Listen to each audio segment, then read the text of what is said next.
Welcome to the BuyBox Experts podcast. We bring to light the unique opportunities brands face in today's e-commerce world. Hi, I'm James Thompson, one of the hosts of the BuyBox Experts podcast. I'm a partner with BuyBox Experts and the former business head of the Selling on Amazon team at Amazon, as well as the first account manager for the Fulfillment by Amazon program. I'm the co-author of a couple of books on Amazon, including the recent book, Controlling Your Brand in the Age of Amazon. Today's episode is brought to you by BuyBox Experts. BuyBox Experts takes ambitious brands and makes them unbeatable. When you hire BuyBox Experts, you receive the strategy optimization and marketing performance to succeed on Amazon. We also support investors with due diligence services. Go to buyboxexperts.com to learn more.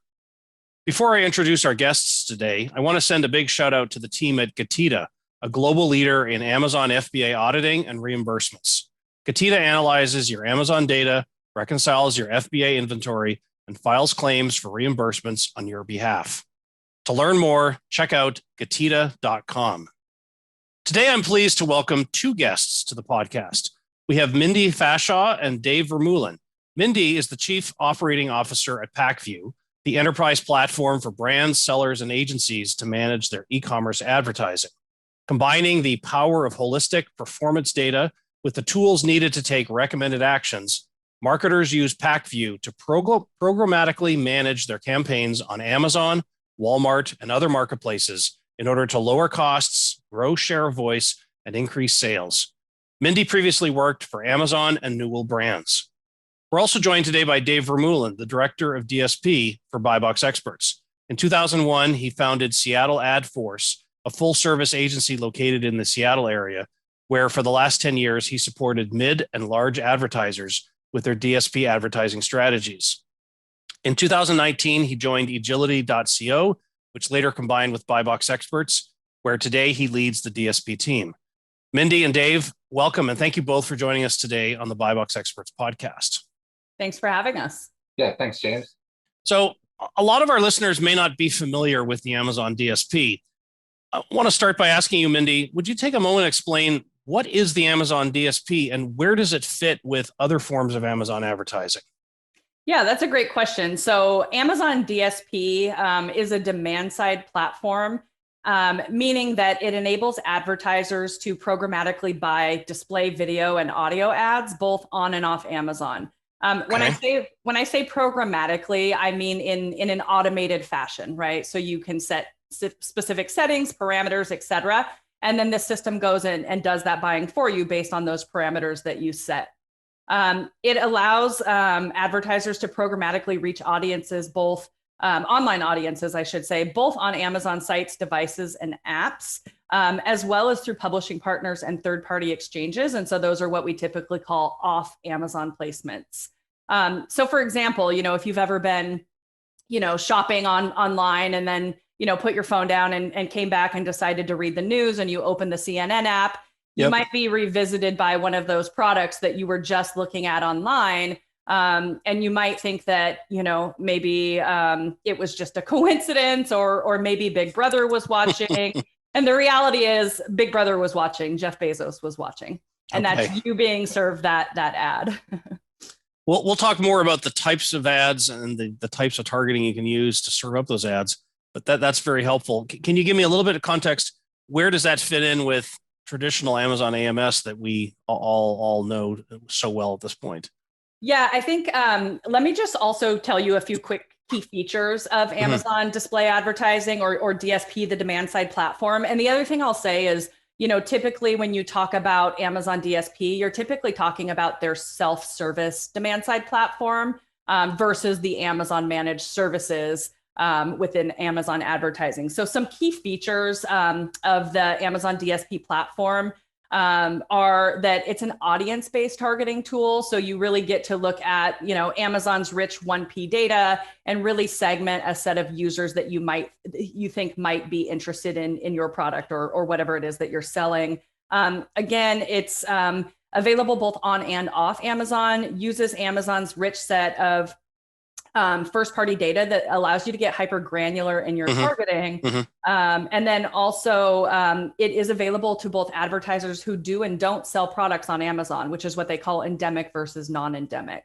And then where it fits in with Amazon's other marketing tools, I'll focus more on the paid search because that's more of the marketing. We've seen a lot of the category merchandising and things like that switch more to these paid marketing placements. So, I would say it's an advertising tool that's complementary to paid search.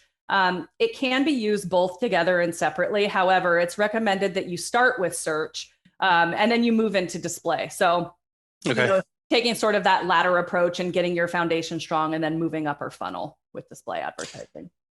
Thank you, Mindy. Dave, you've had the opportunity to work on other DSP platforms prior to working on Amazon DSP. Tell me a little bit about where does Amazon DSP stand relative to some of these other DSP platforms that some of our audience may have participated in? Yeah, absolutely. First, Mindy really touched on it. Just, Amazon as the largest e-commerce platform that's out there, and their massive amounts of 1P data really gives you an opportunity to reach a unique audience that other DSPs won't have access to. Sorry to interrupt. Can you just clarify for our audience, what do you mean by a 1P audience? What does that mean? So it's just basically it's the data that's gathered by Amazon. So it's first person data that they're collecting by using their own platform. There's other platforms that are out there, like, everybody knows Facebook, Google, they also have 1P data, but so many other DSPs that are out there in the marketplace right now really rely on 3P data. And again, I don't want to go too far deep into the weeds, but we're hearing so much in the industry right now about, the personal identifiable information, PII, and how they're moving away from cookies, and how the whole industry is trending away from that. Well, any of these platforms that have large amounts of data, 1P data, is really going to benefit them moving forward because they have an opportunity to more highly target specific users or like Mindy mentioned, audiences based on either ASIN or specific users or user behavior. So if you're Amazon and you have more search data, you have more purchase data than anybody else, I would think that would naturally give you a leg up in terms of offering targeting capabilities to your advertisers. Yeah, absolutely. And then a couple of things that, like Mindy mentioned, the fact that there is, Amazon managed services, and then there's the self-serve agency, which would be like buy box experts.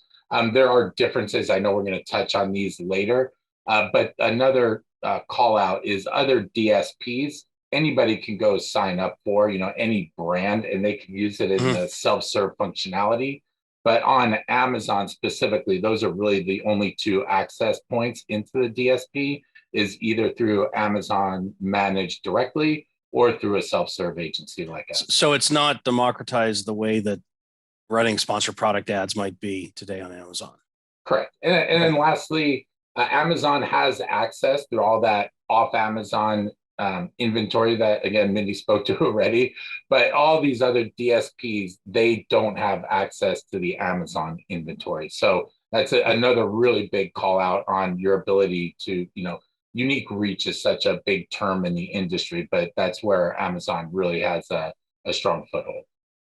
So this is a question, Mindy, maybe you can take this one. How should a brand's advertising manager be thinking about Amazon DSP and Amazon AMS being used separately or being used together? You talked about starting and creating a foundation at the bottom with search. How do you see the interplay between AMS and DSP today on Amazon? Yeah, that's a great question. So just to kind of orient the audience, search is keyword focused, meaning that you bid on keywords and it follows a cost per click model, where DSP is impression and audience based, meaning you bid on the price that you're willing to pay per 1,000 impressions, cost per milli, it's referred to, for a specific audience target. I would say DSP offers more flexibility with creative, and that you can leverage custom creative more broadly than you can with paid search. However, in terms of, some of the just different benefits of each, I would say, I really had to think about this, and I thought about, for display advertising, think about it as if you might be informing a consumer of a product that they need or want when they didn't know that they needed or wanted it, right? Because they might be, so far up in their purchase journey, but it was maybe your ad that told them that they wanted to buy that product. Whereas with search, the consumer is already, lower in the funnel on their purchase journey. They're already kind of spearfishing, looking for similar products. So they already kind of know what they want or need. And you're serving them ads when they're at that stage in the journey. But from a DSP perspective, a display perspective, the consumer might not even know that they needed or wanted that product. So it could truly be incremental for your brand. So sorry, Dave. Yeah, I kind of want to dive into this topic a little bit deeper because the relationship between the DSP and sponsored ads is so critical. With a brand that has a well built out long-term strategy, it's going to use the DSP to really engage that, the Amazon flywheel. You hear that term a lot as well. But as you're using the DSP to reach people based on their, shopping behaviors on Amazon, but they might not know about your brand. As you're reaching more and more of these users, again, that unique reach to the net new users that you haven't been able to get in front of before, but then you drive them on platform. So what you're actually doing is through the DSP, you're sending new users onto the platform and you're retargeting them with your product retargeting campaigns after that of a high conversion rate. The high conversion rate, the driving traffic from off Amazon onto Amazon, these things all help with your Amazon algorithm. And it gives you an opportunity to really win bids more efficiently. Right. And then it boosts your, when you're looking at the amount of traffic that's coming in and how you're doing it, it really helps your organic rankings grow. And as your organic rankings grow, then your efforts grow on sponsored ads. That helps the DSP because there's more traffic. It gives the DSP more of an opportunity to drive more to the sponsored ads and increases the amount of branded searches on platform. And as they really engage together, that's when you really see the top line sales grow and that the real brand growth really starting to happen. So let me ask you this. I'm an Amazon seller today. I use AMS. I know that model well. I see how viciously competitive it is. Now you're telling me there's this new type of advertising called Amazon DSP. For what types of sellers should they, which types of sellers should be paying attention to DSP today and saying, this is worth me trying out, versus what sellers may DSP not make a lot of sense for yet? Yeah. Do you want me to take that one? Please, Mindy. Yeah. So just kind of, dovetailing off of the previous conversation, I would say, this is not, it's not one versus the other, right? Think of it as an incremental tool in your tool belt. And what I would say is, it's for everybody, right? There's no specific seller that this makes more sense for. What I would say, there's a lot of reasons, why sellers would want to engage with a tool like this.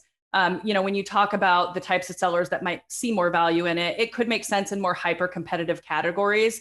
As we know, we've seen a lot of saturation within paid search. Yep. We actually did our Q1 CPC webinar yesterday, where we looked at just CPC trends over time on paid search, because the mantra in the industry is that CPCs are going up, and the reality is we see a ton of volatility quarter over quarter. But I looked at the lowest CPC since Q1 of 2019, and I found on sponsored products, the lowest CPC was in Q1 of 2019. And it's increased by, I think it was 9% since its lowest point.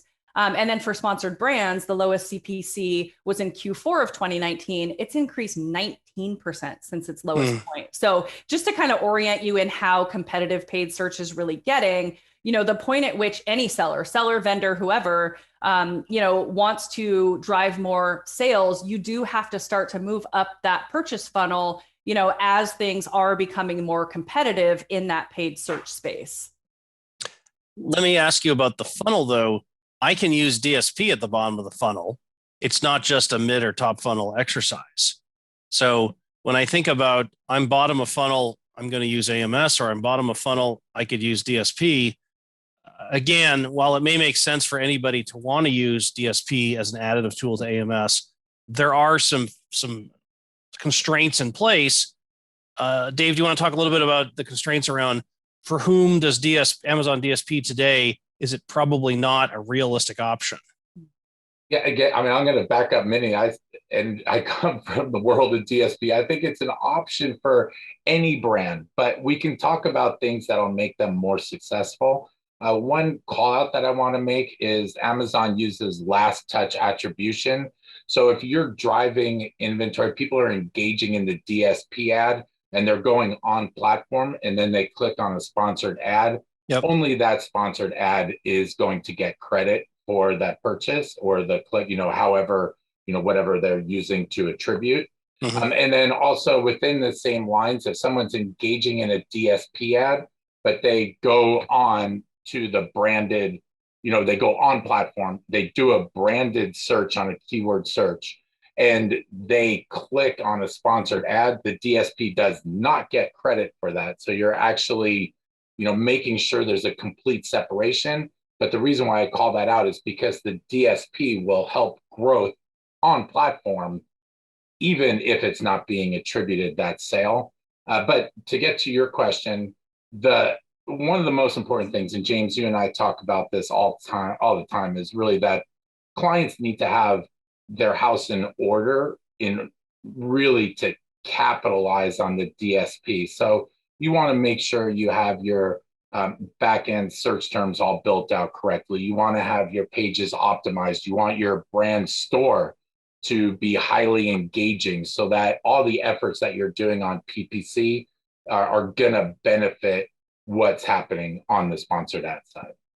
Yeah, and if I could just add to that, James, to answer your question a bit more specifically, you're right. Both of these ad products can be used lower funnel and upper funnel. What I would say is, similar from like a retail perspective, where you take a ladder approach of making sure you've got strong base content before you layer on marketing dollars, right? Right. That's sort of how we think about the marketing side of things. So, the easiest to get started is search. But as you get more mature in your search capabilities and your performance, there is this whole other set of tools within display. Right. And between the two, they both serve different parts of the purchase funnel in different places, right? So they can both be lower funnel, but their placements show up in different places. So really the way to think about it is that they both work together to help brands accomplish similar goals of both brand awareness and attributed sales. All right, let me shift gears here. Dave, Mindy a moment ago talked about non-endemic DSP. Tell our audience a little bit more about what non-endemic means and where or what kinds of company would be using non-endemic DSP. Yeah, so we're seeing a lot of growth in the non-endemic area right now. And basically that can be any brand, even if they aren't selling on Amazon, can still use the Amazon DSP. So you're actually able to reach people. Again, we called out how you have access to inventory on Amazon that other DSPs don't, but you're able to reach audiences on Amazon and drive them specifically to their website. Now, the one big call out is when you're running non-endemic campaigns, you can't build audiences based on specific ASIN on Amazon, but you can use a data management provider or a data provider that is going to be able to sync up their data specifically with Amazon and create an audience that way, create a lookalike audience, and also use those robust audiences that Amazon already has built around in-market behavior and lifestyle where people are still in category based off of their search behavior, but you're able to reach those users and drive them off platform. Well, one of the things I've heard about DSP, and I'd love to get your take on this, companies are using external email addresses they may have of customers. And you had mentioned that you can build lookalike audiences, but it sounds like you can also use those lists to do exclusions. So explain to me how a brand that sells on its own direct-to-consumer site, as well as selling on Amazon, can use DSP actually to help itself on both fronts. So everything that you're targeting on Amazon, whether it's an audience that you're looking to reach or an exclusion audience, it is all based on the building of an audience around data. Okay. So we can take a list of emails and actually capture that data and build an audience around that and exclude it. Or we can also exclude that actual list, but at the same time, build a lookalike audience So we're reaching people that are, have so many data points matched up with that actual audience, but we create a lookalike audience and we can reach them as well. Another very typical use case for building these type of audiences or lookalike audience is through pixel implementation. So if you put a pixel on someone's thank you page or conversion page, we can exclude that audience from anybody who's ever purchased on their website, but at the same time, build a lookalike audience based on that, as well as any other page or section within their website. So Mindy, the first time I ever heard about Amazon DSP, my first thought was, I thought Amazon had terms of service that said you can't remarket to your customers. And yet here we have a platform that Amazon controls that allows you to remarket to your customers. And in fact, remarket to your competitors' customers, remarket to your shoppers who didn't buy. There's an awful lot of things you can do here that in many ways are exactly opposite of what Amazon doesn't want you to do under normal circumstances. Give me your thoughts on this whole process. Data anonymity. That's the key differentiator, right? So, if you're a seller and you want Amazon to, send you all of the customer information so that you can then reach out directly to those consumers, Amazon's not going to do that, right? Because they care so much about protecting that 1P data. But if they can anonymize that data and use it to their advantage, that's a no-brainer for Amazon. Dave, anything you want to add on that? That is the key differentiator. The one thing that Amazon's doing, and this is it's in a beta process right now, but the Amazon Marketing Cloud, they're actually using a clean room. And I am not an expert in SQL, but we do have people who are, and you can actually capture all that data in a SQL clean room and use that data to build, again, like audiences based off of shopping behavior. And now we're actually able to draw a clear path of purchase from when somebody engages in the DSP ad to see exactly how they move through the process before making the purchase. But give me an example of what you're talking about. Yeah, so an example would be if somebody was to see a DSP ad, you could see within what recency window that they actually saw that advertisement. You could tell how many times they saw it within that specific recency window. Then what was their next step? Did they do a branded search online or unbranded? Which sponsored product did they engage in? Was it a product targeting through sponsored display? Was it a standard sponsored product ad? Was it organic placement? And then when did they ultimately purchase? That sounds really, really cool to have that level of data where up to this point, if you're an advertiser using AMS, nothing like that exists. So let me ask you this. Sounds great. I like the sounds of this DSP thing. How do I fund this if I'm already spending my ad dollars on other forms of external non-Amazon advertising? Where are companies finding the budget to fund this? Yeah, I think that depends on if they're already doing it or not, right? So expect most larger enterprise brands are already doing it, and they're likely funding it through their brand teams, working with agencies of record who hold their total brand media budgets, right? If you're more of an SMB, then it's a bit more nimble. So let's say, you're not live on Amazon DSP, but you want to become live. Typically we see, clients get started by one, either they've withheld some test and learn funds for the year from a marketing perspective. That's how we always encourage people to get started, is just testing and learning, right? But we've seen a lot of different ways. Typically it's, you go first to your brand and trade marketing teams, try to get dollars there. You've probably already convinced your finance partner to support you in that request. If you don't get those funds, you might see people going to, maybe their e-commerce team, if their e-commerce team holds budgets, or even an executive sponsor. We've seen things like that where executive sponsors hold on to test and learn budgets to fund, different projects throughout the year. So, we're seeing a multitude of different ways that brands are funding these, but, pitching it as a small kind of test and learn to start out is usually where we see the most success. Yeah, and I just want to back that up. We really look at it as, you should find, a budget within that test and learn area.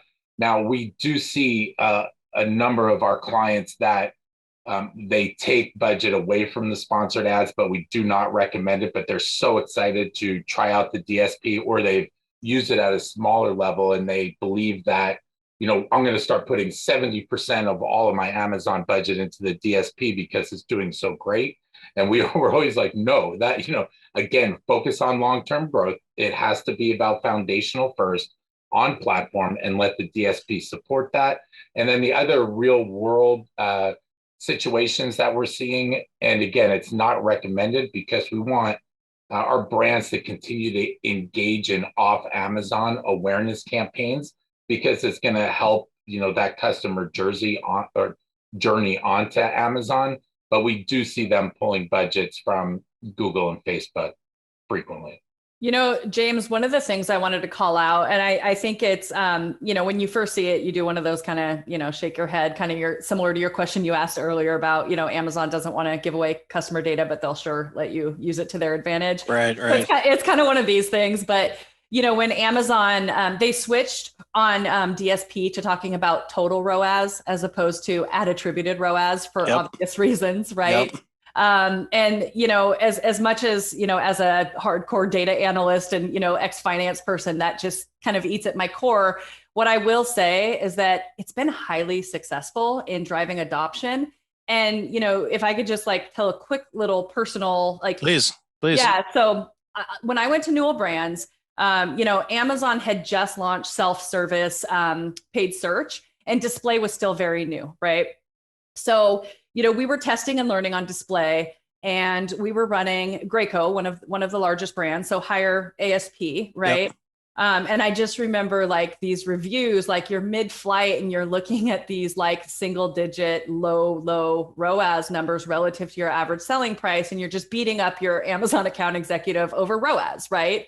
And just in what's the word I'm looking for? Being vocally self-critical in Amazon's language, I was wrong, right? I actually, now that Amazon has switched to this total metric and have seen more brands get on board and adopt DSP, the results that we're seeing overall for the business in terms of total sales are phenomenal. We've seen some really great use cases. So I just wanted to kind of poke a little bit of fun at myself being too focused on the data and not really willing to open my mind and think about you really do need to be feeding those new to brand customers, right? Yeah, but also over the last couple of years, Amazon has been providing more and more data than they ever did before, which is so great. So now when you get that ROAS versus total ROAS number, you can actually get a report that says, here's, what you were attributing, here's your featured ASIN, that's your ROAS.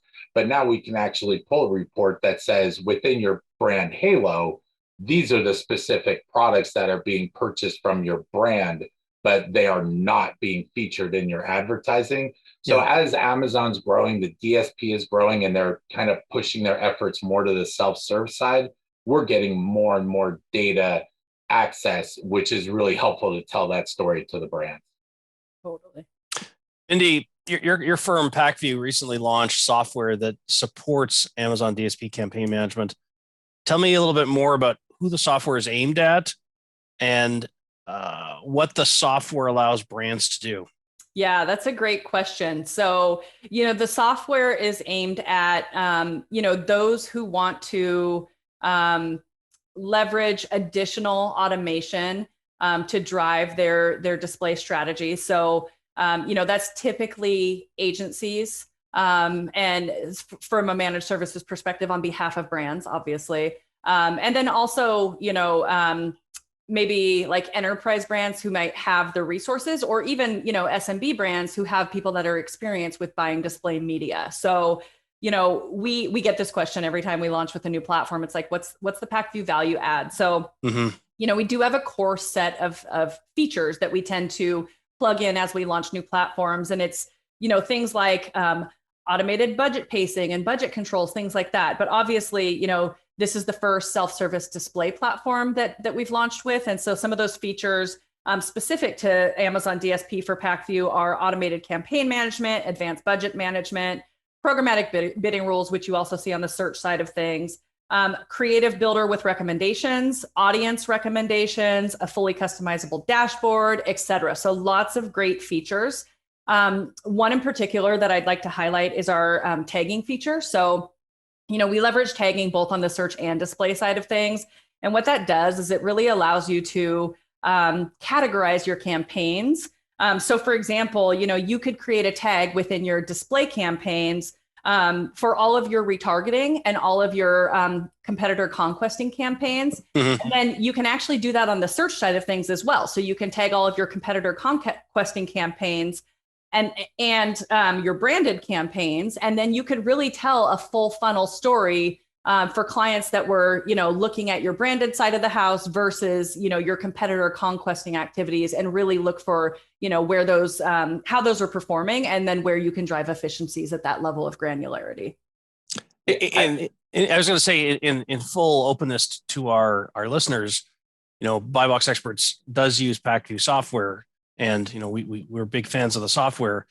Obviously, as DSP becomes a bigger part of more brands' advertising dollars, the need to be able to scale and do this with more automation and more guidance around how to make better decisions, software is a good thing. So it's exciting to see that you're building out these capabilities. I'm sure the software will continue to have more and more bells and whistles as more data is released by Amazon, but also as customers ask for more information and more ability to have the software do intelligent things for them. Yeah, I think. Oh, sorry. If I could just add one more thing and then I'll let you dive in. I think what we're most excited about is this is the first time we believe that brands are really going to be able to see that better together story in one place, right? Mm-hmm, so mm-hmm. There's no other platform out there right now that's pulling this information in and really showing from both a management and reporting perspective, being able to really control and execute and audit that performance side by side. Sorry, Dave, I didn't mean to cut you off. No, honestly, that's basically exactly what I was going to say. Oh, I've been using PackView for the last couple of years. When we started with the agility, we were using PackView as well. And, that tagging feature is tremendous, being able to basically slice and dice the data. So combining that with the DSP reporting, the very visual and vibrant reporting that PackView presents, and being able to show the awareness versus consideration and purchase and retention areas of the funnel, and combine the two of them so you can see them side by side and see how well they're performing together is fantastic. I'm saying that as a fan. Thank you. Yeah. So Dave, you mentioned earlier self-service and managed service for at the Amazon DSP. Talk to me about the big differences between what someone like, say, Amazon would do with managed service DSP versus what a firm like BuyBox Experts would do with self-service management of DSP. Yeah, so I think the one that gets brought up most often is kind of the barriers to entry for Amazon managed services, because their DSP through Amazon managed, it's expensive. I mean, it's $35,000 a month. They have some flexibility with that, but then you only get a certain amount of line items. The last I heard, it was 15,000 minimum per line item.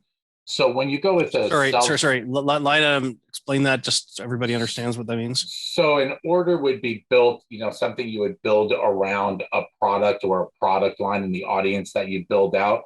A line item would be how you're reaching your audience, whether it's through based on inventory sources, whether it's through mobile app, mobile on Amazon or off Amazon, or desktop on Amazon, off Amazon, and even different functionalities. It becomes very granular. It's basically a campaign with certain types of. Okay. If you're going to the search side, on sponsored ads, it's basically equivalent to campaigns and ad groups, how you would break it out. Okay. So, I mean, it's not exactly the same, but it's a good visual. But it gives you, with self-serve, there are no minimums on that line item level. So you could do a lot of testing. You could choose one audience and have an exclusion audience. You can change the recency windows. You can, do a lot more testing and identifying, using audience segmentation reports to see what your true audience is, the highest engaging audience on Amazon is. So it gives you a lot more opportunity to feature more products, do a lot of testing, and optimize to the highest level of performance. Great, fantastic. So, Mindy, I want to wrap up our conversation today, but talking about, where's DSP going? Where do you think it's going to evolve in the next couple of years? What changes might Amazon make that you anticipate being good, bad, ugly for the overall platform? Yeah, I mean, for me, what I see is Amazon, in typical fashion, pushing this out more to the self-service ecosystem, right? So we're already seeing strong signs of that. Amazon's telling us that's their intention. Yep. And moving it more, into the hands of the industry, because obviously with the agencies, we've got broader reach. I think also I see them moving more upper funnel, right? So, we've talked a lot about the funnel, and we've talked about, these tools work at different stages of the funnel, but I do see them focusing a lot more on their upper funnel products, pushing users more toward, OTT, things with broader reach, and potentially even, pushing people to use more of sponsored display for that kind of lower to mid funnel. So really trying to kind of, the lines are obviously very blurred and becoming a bit more blurred between, search and display on Amazon. But I really do see them, focusing more on those upper funnel, those broader reach tools, and pushing this out to the ecosystem. Dave, where do you see DSP going? Yeah, I want to piggyback on that and say that Amazon has put a strong focus on driving traffic through the brand storefront as well. And they're trying to engage like Amazon posts, which are more of their social media type, of an initiative that they're putting out there. So I do think that you'll see the DSP evolve with those really upper funnel executions with OTT, with online video, and really try to get people more engaged in a social type of an environment as it moves forward. Fantastic. Well, I want to thank you, Mindy, and thank you, Dave, for joining us today on the BuyBox Experts podcast. For those of you interested in learning more about PacView's Amazon DSP software, please visit pacview.com. That's PACVUE.com. For those of you interested in learning more about BuyBox Experts, Amazon DSP management services, please visit buyboxexperts.com. Thanks for joining us today, and we look forward to having you again on the BuyBox Experts podcast. Today's episode is brought to you by Getida. Getida is a global leader in Amazon FBA auditing and reimbursements. Getida analyzes your Amazon data, reconciles your FBA inventory, and files claims for reimbursements on your behalf. No obligations, no hidden fees, just Getida recovering your money. Getida helps you get your money back into your pockets so you can focus on investing in more inventory and growing your business. To learn more, check out Getida.com. That's GETIDA.com. Thanks for listening to the BuyBox Experts podcast. Be sure to click subscribe, check us out on the web, and we'll see you next time.